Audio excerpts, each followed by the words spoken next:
जय हिंद दोस्तों, ये वीडियो जो डिस्कशन का है वो आपको पूरा देखना है, कंप्लीट देखना है। इस वीडियो में प्रीलिम्स में जो इंपॉर्टेंट क्वेश्चन जो प्रीलिम्स में आ सकते हैं वो सारे डिस्कशन किए जाएंगे टू द पॉइंट, बिना इधर उधर की बात किए हुए सीधे क्वेश्चन आंसर डिस्कशन किए जाएंगे। आपको कोशिश ये करनी है एटलीस्ट ऑडियो ईयरफोन लगा के ऑडियो जरूर सुन लेना है इन वीडियोस का, कोशिश ये होनी चाहिए। अगर आपके पास समय है तो आप इंपॉर्टेंट जो अंडरलाइन जो किया जा रहा है उसके आप नोट्स भी बना सकते हैं, क्योंकि वो एग्जाम में सीधे सीधे आने के चांसेस हैं और सबसे बड़े आपके आखिरी समय में रिवीजन के लिए बहुत ही महत्वपूर्ण होंगे। अगर आप खास तौर पे यूपीएससी हिंदी की प्रीलिम्स की टेस्ट सीरीज और प्री क्रैश कोर्स या इनमें से कोई एक ज्वाइन किए हैं तब तो ये वीडियोस जरूर देखिए, क्योंकि ये आपके लिए वहां पे कॉम्प्लीमेंट्री का काम करेगा और आपकी तैयारी में बहुत ज्यादा हेल्पफुल होगा। तो ये वीडियोस देखिए और पूरा देखिए, लाइक शेयर सब्सक्राइब करना बिल्कुल मत देखिएगा, वीडियो पूरा देखिएगा अंत तक। हेलो दोस्तों, यूपीएससी हिंदी के ऑनलाइन प्लेटफॉर्म में आप सभी का स्वागत है। हम यहाँ पर यूपीएससी हिंदी द्वारा चलाई गई यूपीएससी पेपर की टेस्ट सीरीज के 5th पेपर को डिस्कस करने वाले हैं। इसमें आज हम ज्योग्राफी पेपर को डिस्कस करेंगे। ज्योग्राफी सब्जेक्ट हमारा डिस्कशन का है और इस पहले पार्ट में हम 1 से लेकर 25 तक के क्वेश्चन को डिस्कस करेंगे। तो चलिए स्टार्ट करते हैं अपने डिस्कशन को अपने सबसे पहले क्वेश्चन से, जो कि दर्रा यानी कि पासेस से रिलेटेड है, जो कि भारत को नेपाल से कनेक्ट करते हैं। तो ये कुछ ऑप्शन है तो हमें देखना है। तो पहला स्टेटमेंट लिपुलेख, पहला जो दर्रा है लिपुलेख है, दूसरा नाथुला है, फिर तीसरा जलेपला है, फिर चौथा जोजिला है। तो हम लोग अगर इम्पोर्टेंट जो हमारे पासेस हैं तो उसको यदि हम देखते हैं तो सबसे पहला ये जो लिपुलेख की बात कर रहा है, तो आप ये देख सकते हैं ये कहाँ पे सिचुएटेड है। ये नेपाल और इंडिया के बॉर्डर के पास है, तो इसका ये हमारे ऑप्शन में होगा। ठीक है, लिपुलेख पहला तो है। फिर यदि दूसरा देखते हैं जो कि नाथुला की बात कर रहा है, तो नाथुला हम ढूंढेंगे तो नाथुला हमको कहाँ पे मिला है, ये यहाँ पे सिक्किम है, ये हमारा सिक्किम के बगल में ये नाथुला है और ये चाइना को कनेक्ट कर रहा है। तो ये हमारे ऑप्शन से एलिमिनेट हो जाएगा। तो यदि हम नाथुला को एलिमिनेट करेंगे सेकेंड ऑप्शन को, तो हमारा पहला ऑप्शन और तीसरा लास्ट ऑप्शन ये दोनों एलिमिनेट हो जाएंगे। फिर जलेपला देखते हैं, तो जलेपला पिक की भी सेम सिचुएशन है। ये भी कहाँ पे है, सिक्किम में है, जो चाइना और इंडिया को कनेक्ट करता है। ठीक है, और लास्ट हमारा जोजिला पास। ठीक है, तो जोजिला पास जो है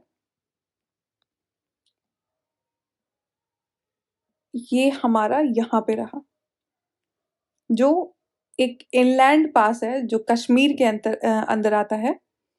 तो ये किसी कंट्री के बीच में नहीं है। तो ये हमारे जो पासेस हैं, तो इससे हम अपना आंसर जो है फाइंड आउट कर सकते हैं कि सिर्फ और सिर्फ जो पहला हमारा लिपुलेख है वो नेपाल और इंडिया को कनेक्ट करता है, बाकी तीनों जो हैं वो नहीं करते हैं। तो हमारा इसका आंसर हो जाएगा सी, वन ओनली।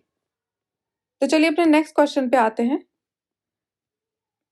जो कि 3 जगह की बात कर रहा है। पहला है मयूरभंज, दूसरा कुद्रेमुख और तीसरा है बैलाडिला। तो ये कुछ स्थानों के नाम दिए हुए हैं, तो इसमें क्या समानता है। तो पहला स्टेटमेंट बोल रहा है या ये महत्वपूर्ण तेल क्षेत्र हैं। दूसरा, ये भारत के लौह अयस्क की पेटियां हैं। ये परमाणु ऊर्जा संयंत्रों के सुप्रसिद्ध स्थल हैं। ये तांबा खदानों के वृहत स्थलों में से एक है। देखिए, आपने अगर मयूरभंज का नाम सुना होगा, ये जो जगह है ये सारी हमारी रिलेटेड हैं भारत के आयरन ओर से रिलेटेड, आयरन ओर से उत्पाद करने वाली बेल्ट हैं। तो यदि मयूरभंज की बात करें तो आप जानते हैं फेमस हमारा जो ओडिशा और झारखंड वाला बेल्ट है उसके अंतर्गत ये आता है मयूरभंज डिस्ट्रिक्ट। कुद्रेमुख डिस्ट्रिक्ट के पास ये जो मयूरभंज है, तो ये कहाँ पे आते हैं, उड़ीसा में आते हैं। ठीक है, और यदि दूसरे की बात करें, ये जो कुद्रेमुख है वो भी उड़ीसा में ही सिचुएटेड है। ठीक है, फिर तीसरा हमारा जो बैलाडिला है ये सिचुएटेड है दुर्ग और बस्तर बेल्ट में, जो कि छत्तीसगढ़ और महाराष्ट्र वाले रीजन में आते हैं। और ये जो बैलाडिला है ये मेनली जो हमारा फेमस बस्तर डिस्ट्रिक्ट, छत्तीसगढ़ जो अक्सर यदि आप ऑफिसर बनेंगे और आपका किसी नेता के साथ दिक्कत हो जाती है तो आपको धमकी दी जाएगी कि भैया जिला बस्तर में आपको भेज देंगे। तो ये वही बस्तर है जहाँ पे लोगों को धमकियां मिलती हैं, ऑफिसर्स को हमारे। तो ये बस्तर डिस्ट्रिक्ट से रिलेटेड है, बैलाडीला छत्तीसगढ़ में। ठीक है, तो ये सारी आयरन और बेल्ट की बात हो रही थी, तो इसका आंसर बी हो जाएगा, सेकेंड का बी। तो चलिए अपने नेक्स्ट क्वेश्चन पे आते हैं, जो कि ITCZ inter tropical convergence zone और अंतर उष्ण कटिबंधीय अभिसरण क्षेत्र के संदर्भ में कुछ स्टेटमेंट दिए हैं, हमें देखना है। देखिए पहली चीज है ITCZ होता क्या है। आप जानते हैं हमारी ग्लोब है, ठीक है। तो जब ये जो बीच वाला इक्वेटर हमारा जो है, यहाँ पर जब ऊपर से विंड आती हैं और यहाँ नीचे से विंड्स आती हैं, तो ये लो प्रेशर वाला जोन क्रिएट होता है। लो प्रेशर, काफी यहाँ पे जो प्रेशर है, जो वायु दाब है, वो बहुत ही लो होता है। क्यों होता है? क्योंकि डायरेक्ट यहाँ पे सूरज की किरणें पड़ती हैं, तो टेम्परेचर यहाँ का काफी ज्यादा होता है। आप जानते हैं लो प्रेशर का टेम्परेचर के साथ प्रोपोर्शनल रिलेशन है। जितना ज्यादा कहीं का टेम्परेचर होगा उतना ही वहाँ पे जो प्रेशर है काफी लो होगा। तो जो हमारे इक्वेटर के पास का जो रीजन है, तो ये जो लो प्रेशर की जो बेल्ट होती है, जो हमारी पृथ्वी के समय के साथ, सीजन के साथ साथ ऊपर नीचे चेंज होती रहती है, ठीक है। तो ये से ही ITCZ बोलते हैं, ठीक है। तो पहला इसका जो स्टेटमेंट बोल रहा है ITCZ का, कि यह उष्ण कटिबंधीय के व्यापारिक पवनों और पछुआ पवनों की अंतरक्रिया से निर्मित होने वाला निम्न वायुदाब का क्षेत्र है, ठीक है। तो ये बात कर रहा है कि ये जो ट्रेड विंड्स हैं और जो वेस्टर्ली जो विंड्स हैं, उनसे मिलकर ये बनता है। देखिए सिर्फ और सिर्फ ये ट्रेड विंड से मिलकर बनता है, ना कि वेस्टर्ली से, ठीक है। तो ये जो पहला जो स्टेटमेंट बोल रहा है, ये दोनों का जो नाम ले लिया, तो ये दिक्कत वाली बात है, ठीक है। सिर्फ ये व्यापारिक पवनों से बनती है, ना कि पछुआ से। तो पहला स्टेटमेंट हमारा रॉन्ग हो जाएगा। वही दूसरा स्टेटमेंट देखें जो बोल रहा है, इसके दो लायमान से वर्षा की तीव्रता और मात्रा में वार्षिक भिन्नता उत्पन्न होती है। बिल्कुल सही बात। देखिए लो प्रेशर जहां पे है वहां पे बारिश तो होगी, ठीक है। हाई प्रेशर से, जहां पे हाई प्रेशर होता है, देखिए हवा कैसे चलती है, कहीं पे हाई प्रेशर है, यहाँ पे लो प्रेशर है, उच्च दाब है, यहाँ पे निम्न दाब है। तो जो हवा होगी वो हाई प्रेशर से लो प्रेशर की तरफ चलेगी, ठीक है। तो जब हवा चलेगी तो रास्ते में जो बादल होंगे तो उनको भी हवा अपने साथ लेके जाएगी, और ये सारी हवा कहाँ पे जाती हैं? ये जाती हैं लो प्रेशर वाले रीजन में, ठीक है। तो ये बात होगी कैसे हमारी विंड सर्कुलेशन होता है, ठीक है। तो इसकी वजह से जब ये बादलों को यहाँ पे लेके जाएगी तो वहां पे बारिश भी, ये बात तो बिल्कुल जाहिर है कि अगर ये बादल भी यहीं पे साथ में जाएंगे तो यहाँ पे बादल जाने के बाद जो वर्षा भी होगी लो प्रेशर वाले ही रीजन में होगी, क्योंकि वहां से हवा जो है सारे बादलों को लेके जा रहा है लो प्रेशर पे, ठीक है। तो ये बात हो गई ITCZ की। तो इसका जो दूसरा स्टेटमेंट है ये बिल्कुल सही है, तो हमारा इसका आंसर हो जाएगा बी, केवल 2। फिर अपने नेक्स्ट क्वेश्चन पे आएंगे, जो कि बात कर रहा है 10 से 35 डिग्री दक्षिणी अक्षांशों के बीच वायु परिवहन सेवाएं अत्यंत सीमित हैं। क्यों?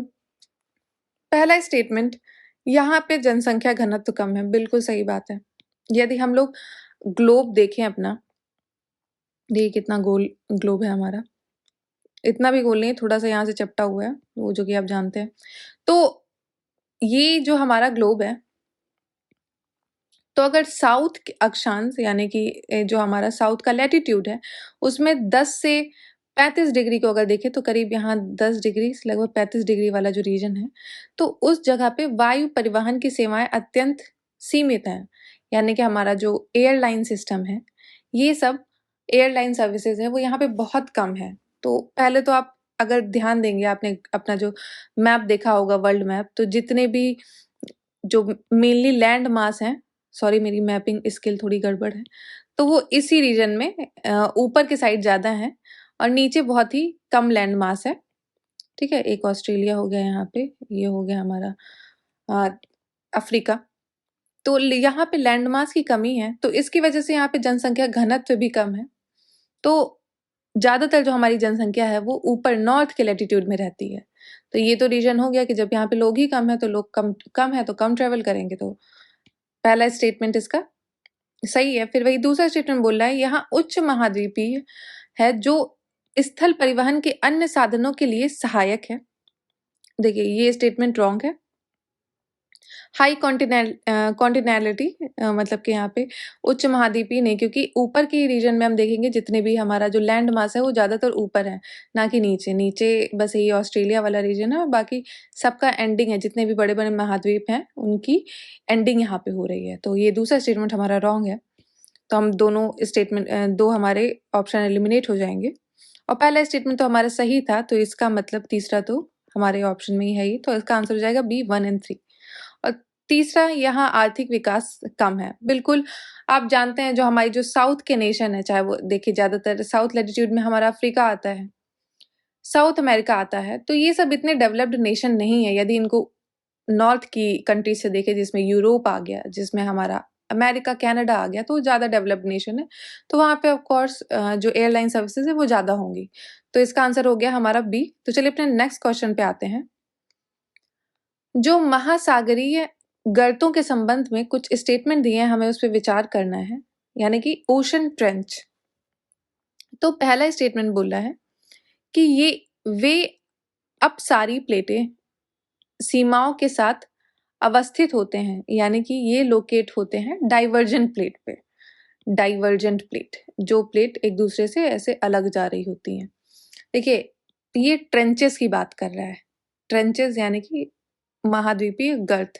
तो जो ट्रेंच होते हैं हमें हमेशा याद रखना है, वो डाइवर्जेंट नहीं बल्कि जो कन्वर्जेंट प्लेट होती है, ठीक है, जो इस तरह से आती हैं, उनमें लोकेटेड होते हैं, ना कि डाइवर्जेंट पे। तो ये जो हमारा पहला स्टेटमेंट है ये तो कतई गलत है। तो इसकी वजह से हमारे एलिमिनेट हो जाएंगे। तो इसमें हम देखेंगे कि दूसरा तो कॉमन है, तो इसका मतलब दूसरा सही होगा, लेकिन हम पढ़ लेते हैं। वे सक्रिय ज्वालामुखी और प्रबल भूकंपों से संबंधित होते हैं, बिल्कुल सही। तीसरा स्टेटमेंट, टोंगा गर्त और मेरियाना गर्त यानी कि Tonga trench and Mariana trench प्रशांत महासागर में अवस्थित हैं। ठीक है, तो ये तो बिल्कुल सही है। ये जो टोंगा मेरियाना ट्रेंच आप जानते हैं, सबसे डीपेस्ट पॉइंट हमारा यहीं पे पाया जाता है, मेरियाना ट्रेंच के पास ही। तो ये कहाँ पे हैं? ये दोनों के दोनों पैसिफिक ओशन में लोकेटेड हैं। तो इसका आंसर हो जाएगा सी, बोथ 2 और 3। चलिए अपने नेक्स्ट क्वेश्चन पे आते हैं। जो भारत में शीत ऋतु के दौरान निम्नलिखित में से कौन सी मौसमी परिघटना देखी जाती हैं? ठीक है, तो शीत ऋतु के दौरान कौन कौन सी घटना है? तो पहला स्टेटमेंट इसका बोल रहा है हिमालय के उत्तर में स्थित क्षेत्र में उच्च दाब का विकास। दूसरा, मध्य एशिया के शुष्क धरातलीय पवनों का अंतः प्रवाह। तीसरा, प्रायद्वीपीय भारत के रूप में पूर्वी जेट स्ट्रीम का आगमन। देखिए ये हमारे विंटर सीजन की बात हो रही है। तो यदि विंटर सीजन में देखा जाए, ये जो पहला स्टेटमेंट है, ये जो बोल रहा है कि हिमालय के उत्तर में स्थित क्षेत्र में उच्च दाब का विकास होता है, बिल्कुल सही। क्योंकि हमारा जो ITCZ है, जिसके अभी हम लोग ने थर्ड क्वेश्चन में बात की थी, तो विंटर के टाइम पे वो नीचे चला जाता है, ठीक है, थोड़ा साउथ में चला जाता है। तो जब वो साउथ में चला जाएगा लो प्रेशर, तो उसके थोड़ी दूर पे यहाँ पे हाई प्रेशर जो है, जो ऊपर जो हाई प्रेशर वाली बेल्ट होती है वो भी नीचे खिसक जाती है। तो हाई प्रेशर वाला रीजन हिमालय के अराउंड क्रिएट होता है। तो पहला स्टेटमेंट तो इसका बिल्कुल सही है। और वहीं दूसरा स्टेटमेंट भी जो इसका बोल रहा है कि मध्य एशिया में शुष्क धरातली पवनों का अंतः प्रवाह। ठीक है, तो ये भी स्टेटमेंट इसका सही है। जो हमारा सेंट्रल एशियन रीजन है, वहां से जो ड्राई सरफेस विंड है वो यहाँ पे आती हैं, इनफ्लो होती हैं।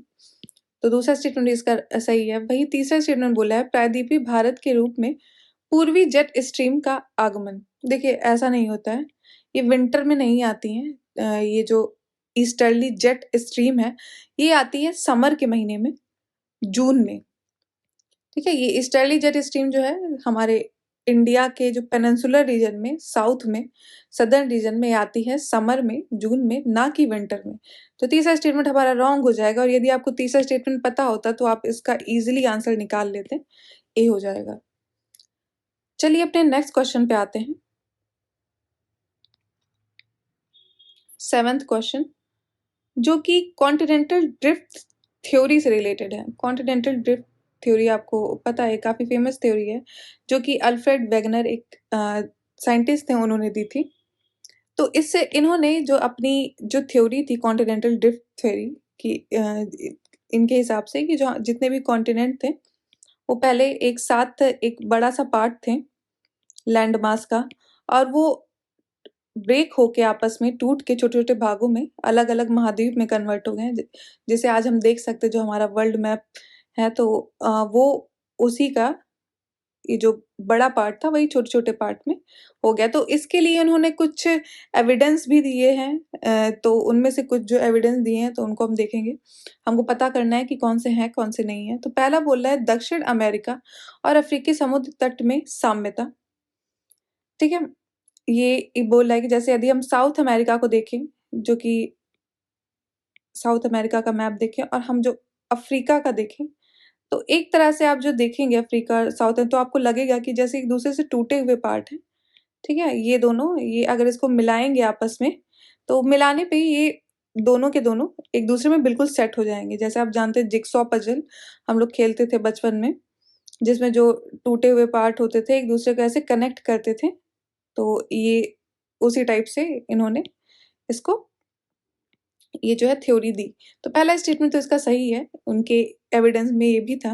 और वही दूसरा बोल रहा है, उद्यम चट्टानों की अनुपस्थिति के बावजूद घाना तट पर सोने की समृद्ध प्लेसर निक्षेप की उपस्थिति। देखिए, जो घाना का रीजन है, ये जो अफ्रीका का, यहाँ पे घाना, टोगो जो नेशन है, बिनाइन, तो यहाँ पे आप जानते हैं वर्ल्ड में सबसे मतलब काफी अच्छी क्वालिटी का जो सोना है यहाँ पे प्राप्त पाया जाता है।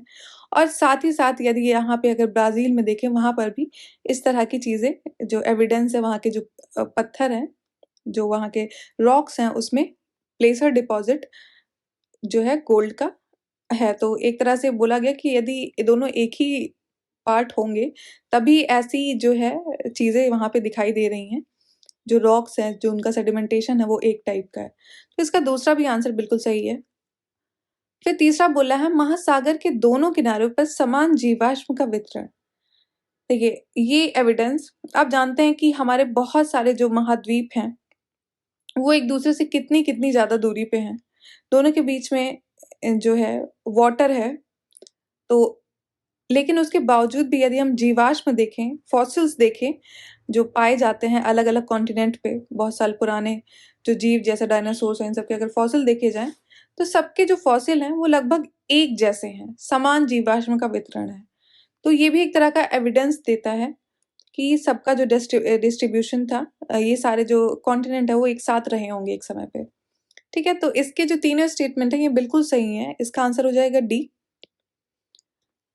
तो चलिए अपने नेक्स्ट क्वेश्चन पे आते हैं, जो कि अवशिष्ट पर्वतों का निर्माण विद्यमान उत्थित क्षेत्र के अपरदन के परिणाम स्वरूप होता है।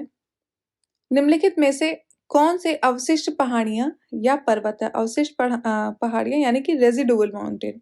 रेजिडुअल माउंटेन क्या होते हैं? जैसे कि कुछ माउंटेन्स होते हैं, जैसे मान लो कोई नॉर्मल जो माउंटेन का जिस तरह से बनता है, अच्छा खासा एक नया माउंटेन बना, लेकिन समय समय के साथ उसमें अपर्दन हुआ, वेदरिंग हुई, बहुत सारी चीजें उसके साथ, उसने वेदर साथ रिएक्ट किया, केमिकल रिएक्शन, बहुत सारी चीजें, तो जिसकी वजह से वो जो है काफी उसका जो पार्ट है वो वेदर्ड होके सिर्फ अब बहुत ही छोटा उसका पार्ट रह गया हो, तो वो कहते हैं रेजिडुअल माउंटेन, अवशिष्ट यानी कि बचा हुआ।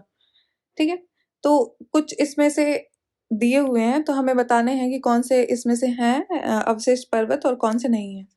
तो जो पहला स्टेटमेंट बोला अरावली, अरावली तो हम जानते हैं इंडिया का बेस्ट एग्जाम्पल है, ठीक है, रेजिडुअल माउंटेन का। और वही दूसरा देखें, जो सतपुरा हिल्स बोला जा रहा है, तो देखिए सतपुरा हिल्स इसका एविडेंस मतलब अवशिष्ट पहाड़ियां नहीं है, तो दूसरा हमारा एलिमिनेट हो जाएगा। ठीक है। लेकिन यदि जवादी पहाड़ी देखी जाए तो ये अवशिष्ट पर्वतों में आता है। ठीक है, तो रेजिडुअल माउंटेन के अगर कुछ इंडिया के जो माउंटेन्स हैं उनका अगर एग्जाम्पल लें तो मेनली नल्ला मल्ला हिल्स आप जानते होंगे, महेंद्रगिरी, फिर अरावली तो है ही, फिर साथ ही जवाड़ी हिल्स, ठीक है, ये सब साउथ में है। फिर वेलीकोंडा, पालकोंडा रेंज, आप इंडिया का मैप देखेंगे तो इन सब रीजन में ये जो है हिल्स पाई जाती हैं, ईस्टर्न घाट के अंतर्गत आती हैं। तो ये सब जो है अवशिष्ट पहाड़ियों में से एक है। ठीक है, तो इसका आंसर हमारा हो जाएगा सी, 1 एंड 3। चलिए अपने नेक्स्ट क्वेश्चन पे आते हैं जो बोल रहा है निम्नलिखित नदियों का विचार करिए, उपयुक्त नदियों में से कौन सी भ्रंश घाटियों में से होती हैं। ठीक है, भ्रंश घाटी यानी कि रिफ्ट वैली में से कौन सी इसमें से नदियां हैं।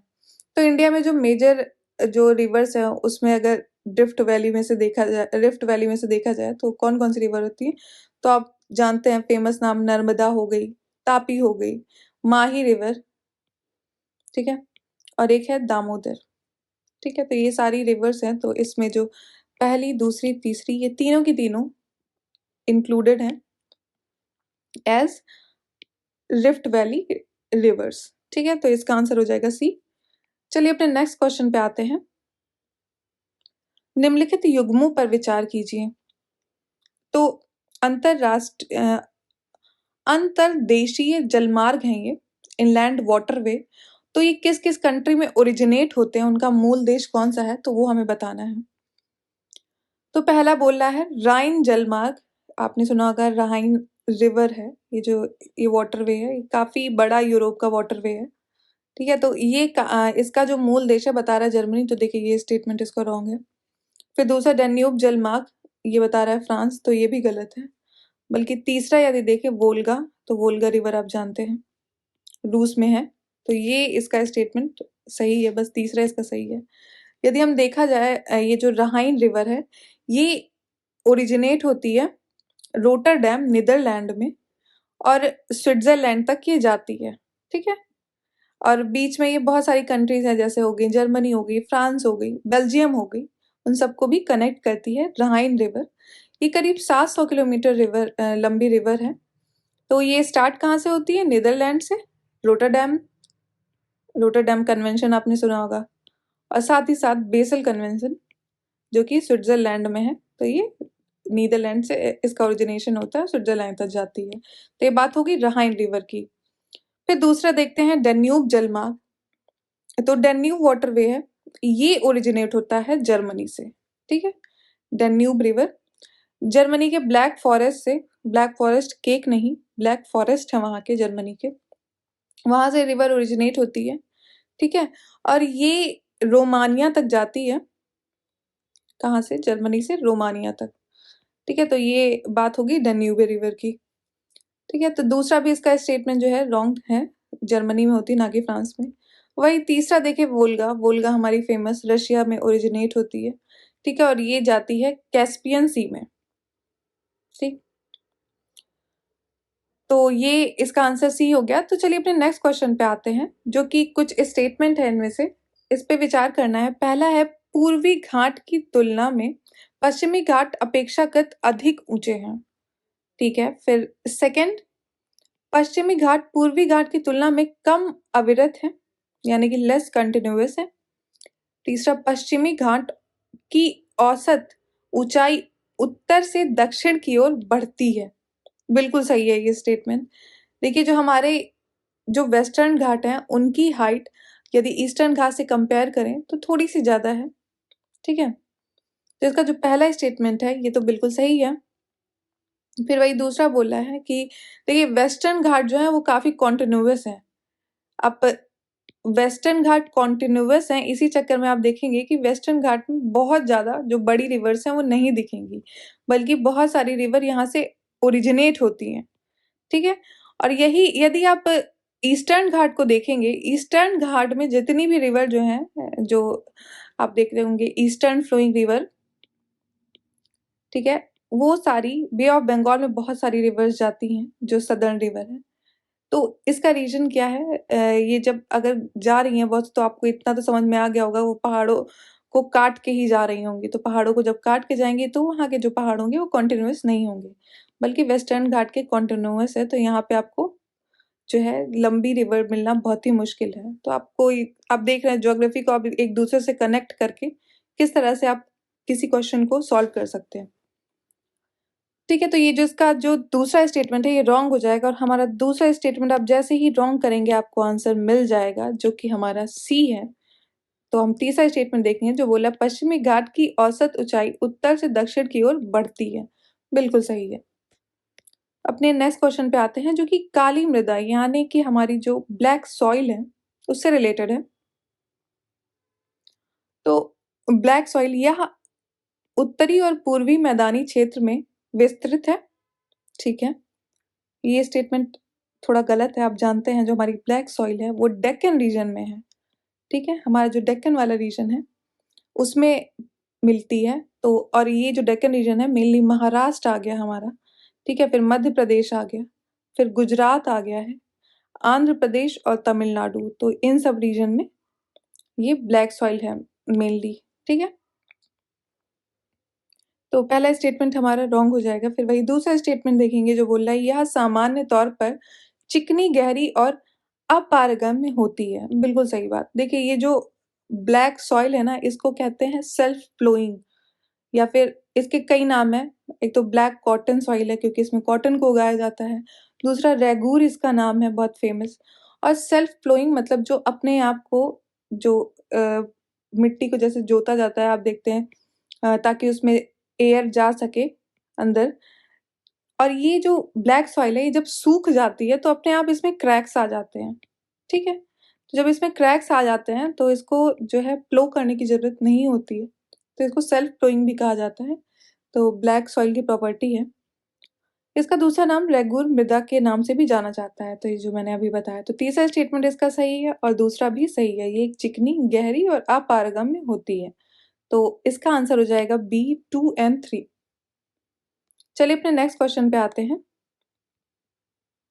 जो कि सिंधु नदी के तंत्र से संबंधित है। तो सिंधु नदी तंत्र द्वारा आच्छादित क्षेत्र भारत की तुलना में पाकिस्तान में अधिक है। ठीक है, बिल्कुल सही बात है।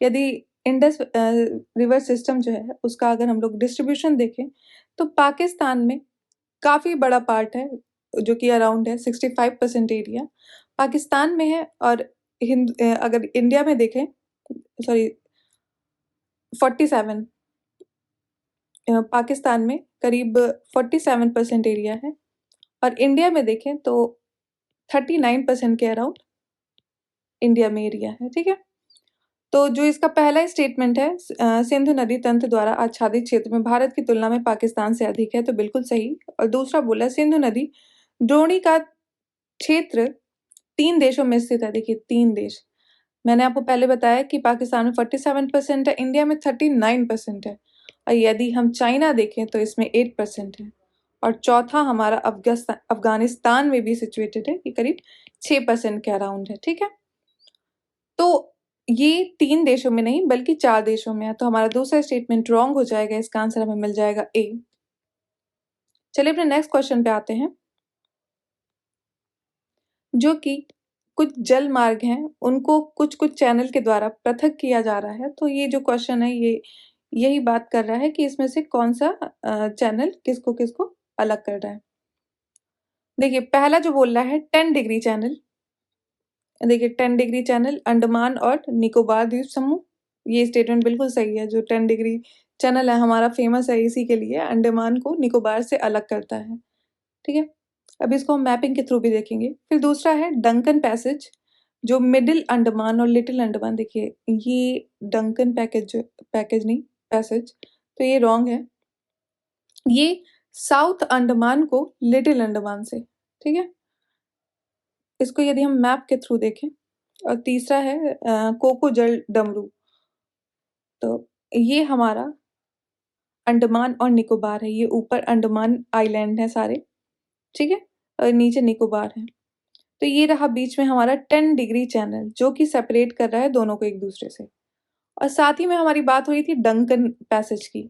डंकन पैसेज यदि देखें तो ये हमारा लिटिल अंडमान, बिल्कुल लिटिल सा यहाँ पे है, उसके ऊपर मिडिल अंडमान है, फिर ये नॉर्थ अंडमान है। तो इनके बीच में आप देखेंगे लिटिल अंडमान के बीच में काफ़ी गैप है इसमें मिडिल अंडमान से, तो उस गैप के बीच से एक डंकन पैसेज जाता है, ठीक है। और यदि जो हमारा अंडमान जो है जहाँ से स्टार्ट होता है, यदि इसके ऊपर थोड़ा जाएं तो यहाँ पे मैप नहीं है तो मैंने यहाँ पे देखा है, दिया हुआ है। तो ये पूरा अंडमान एंड निकोबार हमारा द्वीप समूह हो गया। जो हमारा अंडमान है उसके ऊपर एक छोटा सा आइलैंड है जिसका नाम है कोको आइलैंड। इसकी काफ़ी लंबी हिस्ट्री है, ठीक है। ये पहले इंडिया के पास था, इसको दे दिया गया म्यांमार को, ठीक है। तो ये उस पे हम हिस्ट्री में अभी नहीं जाएंगे क्योंकि हम ज्योग्राफी पढ़ रहे हैं। तो ये जो कोको आइलैंड है ये इसका है, म्यांमार का है, और ये सेपरेट करता है अंडमान को। तो इनके बीच का जो पैसेज है उसको कोको पैसेज या कोको चैनल कहते हैं, ठीक है। कोको स्ट्रेट है वो। तो ये बात होगी। तो चलिए अपने क्वेश्चन पे आते हैं। तो इसके जो यदि हम ऑप्शन देखेंगे तो पहला तो ये अंडमान को निकोबार, जो कि आपको मैंने दिखाया, बिल्कुल सही है। फिर दूसरा बोला डंगन पैसेज मिडिल अंडमान को लिटिल अंडमान से, ठीक है। फिर तीसरा बोल रहा है ग्रेट निकोबार और सुमात्रा द्वीप, इन दोनों से। तो देखिए इसका जो तीसरा जो है ये इसका स्टेटमेंट रॉन्ग है, ये बल्कि म्यांमार को उससे अलग करता है। तो इसका आंसर जो हमने अभी डंकन पैसेज का देखा, लिटिल अंडमान को जो है ये अंडमान से अलग करता है, साउथ अंडमान से, ठीक है, ना कि मिडिल अंडमान से। साउथ अंडमान और लिटिल अंडमान। देखिए आपको, चलिए मैं एक बार ये चीज़ बता दे रही हूँ। ये लोअर अंडमान है, ये मिडिल अंडमान है, और ये है लिटिल अंडमान। अंडमान को 4 जगह पे बांटा गया है, पहला नॉर्थ, मिडिल एंड लोअर, और फिर लिटिल। तो ये लिटिल और लोअर के बीच में डंकन पैसेज है, ठीक है, ना कि मिडिल के बीच में, ठीक है। तो इसका जो है सेकेंड स्टेटमेंट हमारा रॉन्ग हो जाएगा। तो हमारे पास आंसर बचेगा डी, केवल एक। चलिए अपने नेक्स्ट क्वेश्चन पे आते हैं, जो कि निम्नलिखित में से कुछ कंडीशन दी गई हैं इक्वेटोरियल रीजन में प्लांटेशन के लिए, ठीक है।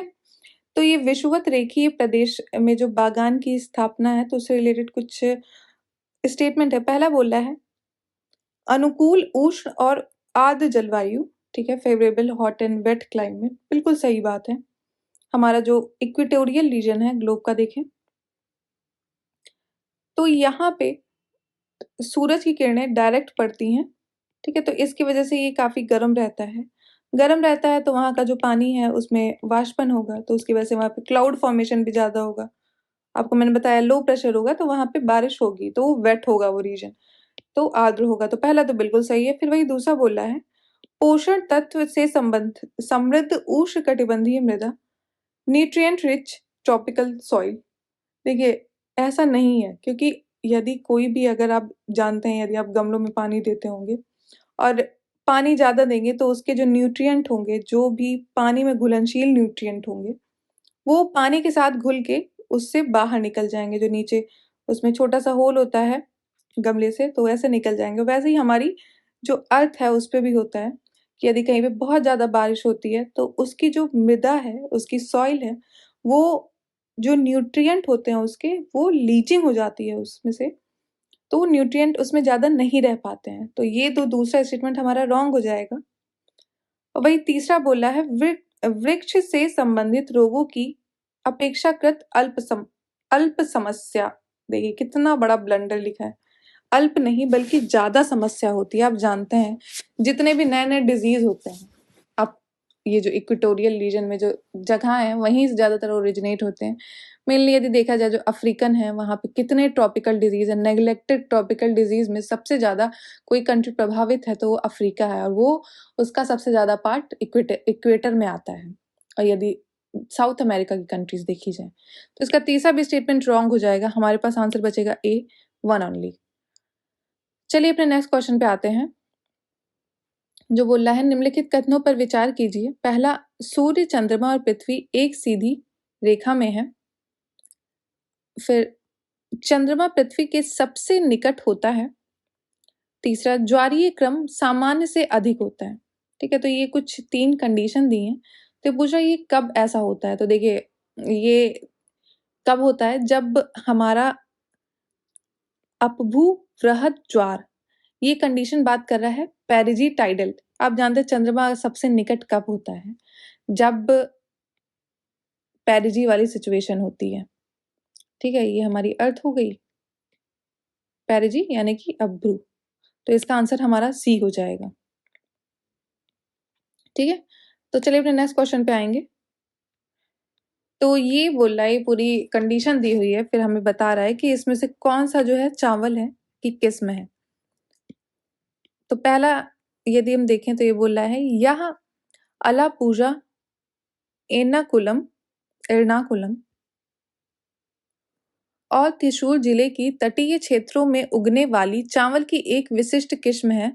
यह किस्म लवणीय, जल सहिष्णु, ऊंची बाढ़ जैसी परिस्थितियों में पनपने वाले और पूर्ण रूप से मत्स्य संवर्धन फर्मों से बचे लगभग 6 माह के अवशेषों पर उगती है।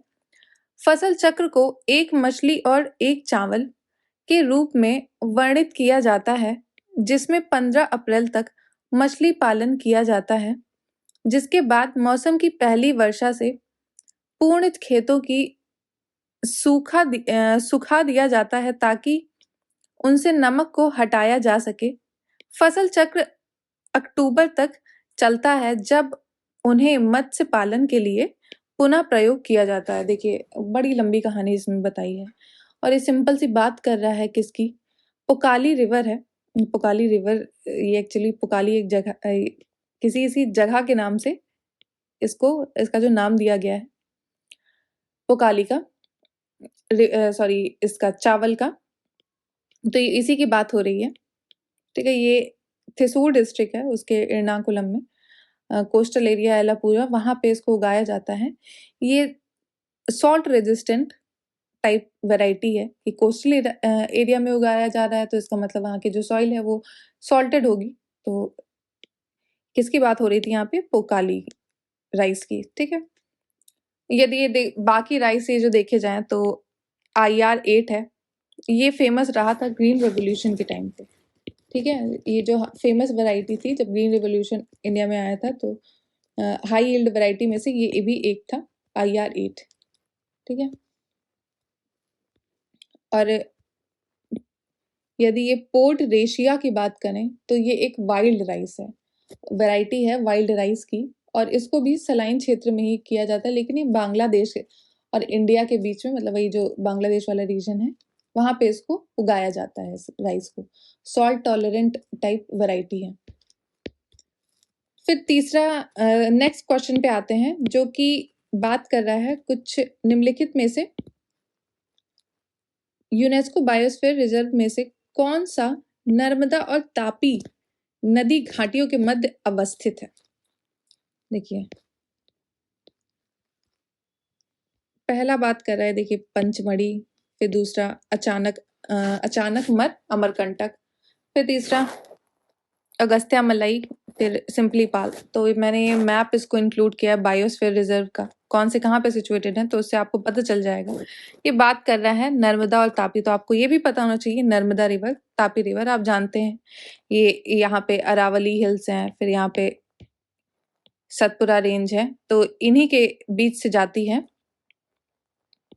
ये रही हमारी नर्मदा रिवर। ठीक है, तो यहीं की बात हो रही है, नर्मदा और तापी जो नदी है इनकी घाटियों के बीच से जाती है।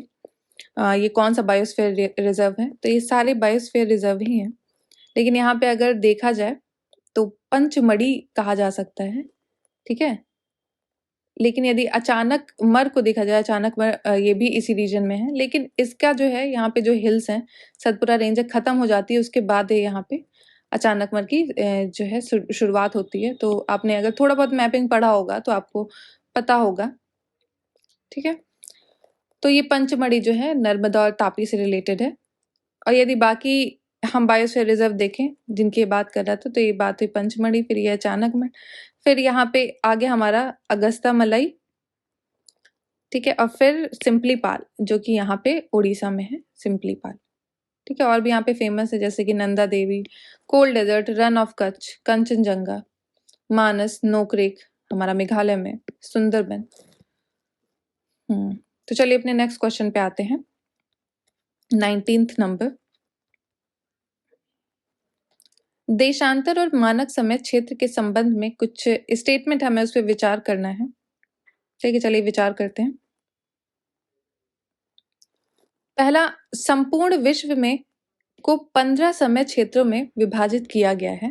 देखिए ये गलत है, आप जानते हैं जो हमारा पूरा वर्ल्ड है उसको 15 नहीं बल्कि 24 टाइम जोन में, स्टैंडर्ड टाइम जोन में डिवाइड किया गया है, बल्कि उनको 15-15 डिग्री का जो लैटिट्यूड है उसमें किया गया। और ये जो 15 डिग्री का जो लैटिट्यूड है ये करीब 1 घंटा होता है, ठीक है, 1 आवर के। तो एक पूरे वर्ल्ड, पूरा जो हमारी अर्थ घूमती है एक जगह से दूसरी जगह पे आती है तो 24 घंटे में करती। जब वो 24 घंटे में घूम के आएगी तो उसी हिसाब से हर एक घंटे में 15-15 डिग्री का जो है अंतर लैटिट्यूड का वो बांटा गया है स्टैंडर्ड टाइम जोन में, ठीक है। तो पहला स्टेटमेंट तो इसका गलत हो गया। फिर दूसरा बोल रहा है सभी देशों में अपने अपने देशों के मध्याह्न रेखा को अपने मानक समय में अपनाया। देखिए ऐसा कुछ नहीं है कि ऑल कंट्री, देखिए ऑल कंट्री तो आपको देखते ही समझ में आ गया होगा कुछ गड़बड़ है। बहुत सारी कंट्रीज हैं, जरूरी नहीं कि उनके जो मध्य का जो स्टैंडर्ड टाइम है उसी को अडॉप्ट करें। कुछ कुछ कंट्रीज में ऐसा है कि जैसे कि यदि हम यूएसए की बात करें, यूएसए के पास 9 टाइम जोन है, ठीक है, 9 स्टैंडर्ड टाइम है। मान लीजिए जैसे यूएसए हो गया, रशिया हो गया, कितनी बड़ी कंट्री है, ठीक है। रशिया को अगर देखा जाए कितनी बड़ी कंट्री, यदि वो एक मिडिल वाला टाइम लेंगी तो यहाँ से उनके जो लास्ट कम से कम 6 घंटे का डिफरेंस होगा। मतलब उससे जब मेरे को एग्जैक्टली मैं नहीं बता सकती, लेकिन ये है कि काफी लंबा। जैसे यदि हम इंडिया की बात कर लें तो गुजरात और हमारा जो अरुणाचल प्रदेश है जो सबसे ईस्टर्न और वेस्टर्न पार्ट है, तो उनके बीच में करीब 2 घंटे का टाइम गैप आता है। करीब 30 डिग्री का अगर यदि देखा जाए डिफरेंस अराउंड इंडिया का जो लैटिट्यूड है, तो उसकी वजह से 2 घंटे का डिफरेंस आता है, ठीक है। टाइमिंग में यदि सूरज उगने का देखा जाए तो ऐसा है सीन। तो इसकी वजह से काफी दिक्कतें होती हैं। अक्सर इंडिया में मांग होती है कि टाइम जोन को, इंडिया को कम से कम 2 टाइम जोन में डिवाइड किया जाए। तो लेकिन इंडिया में यूनिटी को मेंटेन रखने के लिए ऐसा नहीं किया जा रहा। मतलब बहुत सारे रीजन है, इंडिया इसको नहीं अपना रहा है क्योंकि काफी दिक्कतें हो जाएंगी, ठीक है। तो ये बात हो गई हमारे इसकी टाइम जोन की। तो इसके दोनों स्टेटमेंट रॉन्ग है। हमारा आंसर हो जाएगा डी, ना तो 1 ना ही 2। अपने नेक्स्ट क्वेश्चन पे आते हैं जो कि बात कर रहा है निम्नलिखित कथनों में से कौन सा नदी बहाव प्रवृत्ति का सही वर्णन करता है। नदी बहाव प्रवृत्ति यानी कि रिवर रिजिम टर्म है। रिवर रिजिम कौन डिस्क्राइब करता है?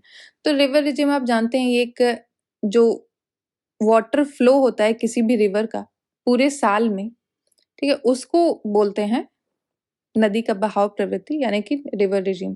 तो पहला स्टेटमेंट बोला है यह 2 नदियों के बीच का विभाजन क्षेत्र है, तो ये रॉन्ग। दूसरा, यह वर्ष पर्यंत नदी मार्ग में जल प्रवाह का प्रतिरूप है। देखिए ये यही स्टेटमेंट इसका सही लग रहा है जो हम बात कर रहे थे। और ये तीसरा देखें, यह अवसादों के निक्षेपण के कारण उनके किनारे पर नदी द्वारा निर्मित स्थलाकृति है, बिल्कुल गलत।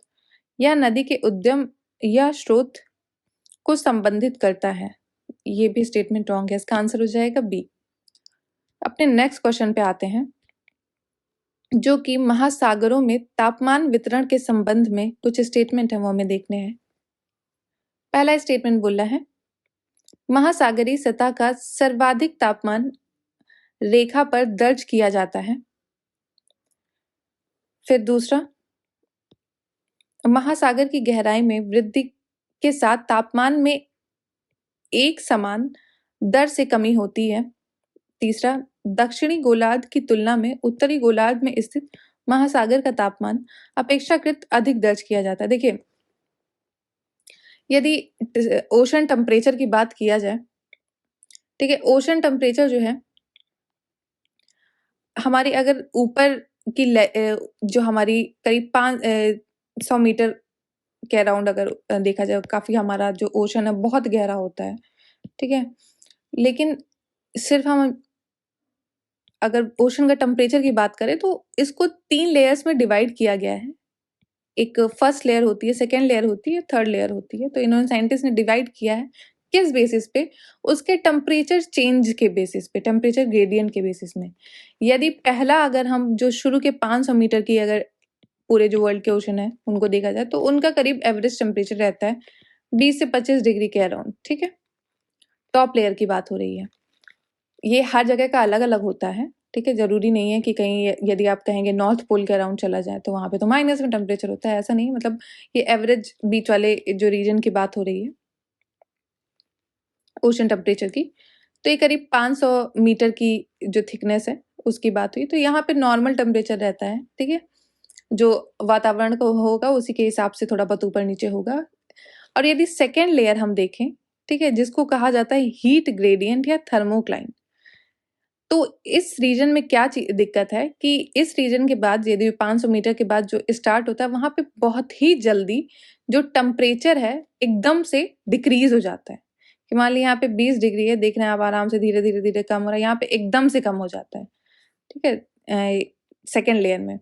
और यदि थर्ड लेयर में जाए जो काफी नीचे की लेयर है ओशन फ्लोर के अराउंड, जो हमारा ओशन का फ्लोर, तो ये बहुत ही नीचे का टेम्परेचर, और यहाँ पे बहुत ठंडा होता है बहुत, क्योंकि यहाँ पे आप देखेंगे सूरज की किरणें जा ही नहीं पाती हैं, बहुत नीचे तक पेनिट्रेट नहीं कर पाती है, तो ये रीजन एकदम ठंडा रहता है। यहाँ पे बहुत कम मात्रा में मछलियाँ, कुछ स्पेशल काइंड की ही मछलियाँ यहाँ पे प्राप्त होती हैं। तो ये बात हो गई हमारे ओशन के टेम्परेचर की। तो जैसे ये दूसरा स्टेटमेंट जो बोल रहा है कि या गहराई में वृद्धि के साथ तापमान में एक समान दर, तो एक समान दर नहीं होती है। मैंने अभी आपको बताया कि यहाँ पे एकदम से चेंज होता है शुरू में 500 मीटर के बाद। तो दूसरा स्टेटमेंट हमारा रॉन्ग होगा, और दूसरा स्टेटमेंट रॉन्ग होते ही हमें आंसर मिल जाएगा केवल 3। पहला तो हमारा गलत हो ही गया कि महासागरीय सतह का सर्वाधिक तापमान रेखा पर दर्ज किया गया। जैसे इक्वेटर में ये बोल रहा है कि highest surface oceanic temperature equator पे नहीं है, बल्कि थोड़ा सा ऊपर इक्वेटर से इसको दर्ज किया गया है। और यदि हम देखा जाए हमारा यदि ग्लोब की बात करें तो जो नदर्न हेमिस्फेयर है वो ज़्यादा गर्म रहता है उस सदर्न हेमिस्फेयर से। इसका रीजन क्या है? रीजन इसका सिंपल है कि आप जानते हैं, अभी मैंने शुरू में ही आपको बताया कि जो नदर्न हेमिस्फेयर है वहाँ पे लैंड ज़्यादा है, और जहाँ पे लैंड ज़्यादा होगा वहाँ पर टेम्परेचर ऑटोमेटिकली ज़्यादा हो जाएगा, क्योंकि लैंड जो है ज़्यादा उसको एब्जॉर्व करता है, जो भी हमारी जो है सूर्य की जो किरणें आती हैं, तो जो टेम्परेचर है उसको ज़्यादा एब्जॉर्व करते हैं। तो इसकी वजह से ऊपर वाला जो नदर्न हेमिस्फेयर है वो ज़्यादा गर्म रहता है। अगर ऊपर का एवरेज एनुअल टेम्परेचर देखें तो करीब 19 डिग्री सेल्सियस रहता है, और साउथ का रहता है 16 डिग्री सेल्सियस, और नीचे ज़्यादातर आप देख रहे हैं महासागर ही है, ठीक है? तो ये बात हो गई हमारे ओशन टेम्परेचर की। तो चलिए अपने नेक्स्ट क्वेश्चन पे आते हैं, जो कि लक्षद्वीप समूह के संदर्भ में कुछ स्टेटमेंट है, इसमें से कौन सा सही है हमें देखना है। तो पहला बोल रहा है कि संपूर्ण द्वीप समूह प्रवाल निक्षेपणों से निर्मित है। बिल्कुल सही बात। ये जो आप देखेंगे हमारा जो लक्षद्वीप है ये टोटली बना हुआ है किससे?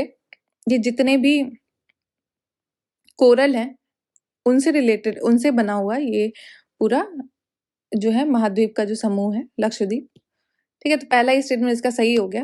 अपने नेक्स्ट क्वेश्चन पे आते हैं, जो कि अग्नेय चट्टान यानी कि इग्नियस रॉक्स रिलेटेड है। जो आप जानते हैं जब हमारे ज्वालामुखी से जो मैग्मा निकलता है, लावा निकलता है, वो जब जम जाता है तो वो इग्नियस रॉक का फॉर्मेशन करता है। तो ये पहला स्टेटमेंट, इसका निर्माण पृथ्वी की सतह के साथ साथ गहराई में भी हो सकता है, ठीक है? बिल्कुल सही बात है। फिर दूसरा, ये जीवाश्म रहित होता है। हाँ, बिल्कुल सही, क्योंकि आप जानते हैं इतने ज़्यादा टेम्परेचर पे यदि कोई जीवाश्म में प्रेज़ेंट होगा भी तो वो पिघल जाएगा, तो रह नहीं पाएगा उसमें। तो ये बात हो गई, दूसरा स्टेटमेंट सही है। वही तीसरा बोला क्वार्ट्ज़ाइट और ग्रेनाइट अग्नेय, ये रॉन्ग है। ग्रेनाइट है ना कि क्वार्ट्ज़ाइट, ठीक है, तो इसका आंसर हो जाएगा 1 एंड 2। अपने नेक्स्ट क्वेश्चन पे आएंगे, जो कि हिमालय के संदर्भ में कुछ स्टेटमेंट है, उन पे विचार करना है। पहला बोला है इसकी उत्पत्ति विवर्तनीय गतिविधियों का परिणाम है। बिल्कुल सही बात। हिमालय विश्व का सर्वाधिक युवा वलित पर्वत श्रेणी, आप जानते हैं, यंग फोल्ड माउंटेन, फोल्डिंग इसमें होती है, तो यंग फोल्ड माउंटेन हो गया, बिल्कुल सही। फिर तीसरा बोला है हिमालयी क्षेत्र में कोई ज्वालामुखी गतिविधियां नहीं होती हैं, बिल्कुल सही। हिमालय के रीजन में कोई भी ज्वालामुखी वोल्केनो नहीं है स्थित, तो इसके तीनों स्टेटमेंट सही हैं। इसका आंसर हो जाएगा A, 1, 2 एंड 3। अब हम अपने लास्ट क्वेश्चन पे आते हैं, 25th क्वेश्चन, जो कि बात कर रहा है उत्तरी गोलार्ध के बहिरुष्ण कटिबंधीय चक्रवातों के संदर्भ में निम्नलिखित कथनों पर विचार कीजिए। पहला बोला ये एक्स्ट्रा ट्रॉपिकल साइक्लोन की बात कर रहा है। पहला स्टेटमेंट, ये वाताग्रो के साथ साथ निर्मित होता है, यानी कि फ्रंट से बनता है, बिल्कुल सही बात है। जो एक्स्ट्रा ट्रॉपिकल साइक्लोन यानी कि टेम्परेट साइक्लोन है, वो फ्रंट से बनते हैं, वाताग्रो से बनते हैं। फिर दूसरा बोला यह स्थल और जल दोनों में विकसित हो सकते हैं, बिल्कुल सही बात। यदि हम ट्रॉपिकल जो साइक्लोन है उनकी बात करें, वो केवल जल में ही होते हैं विकसित, और लैंड पे आते आते वो खत्म हो जाते हैं।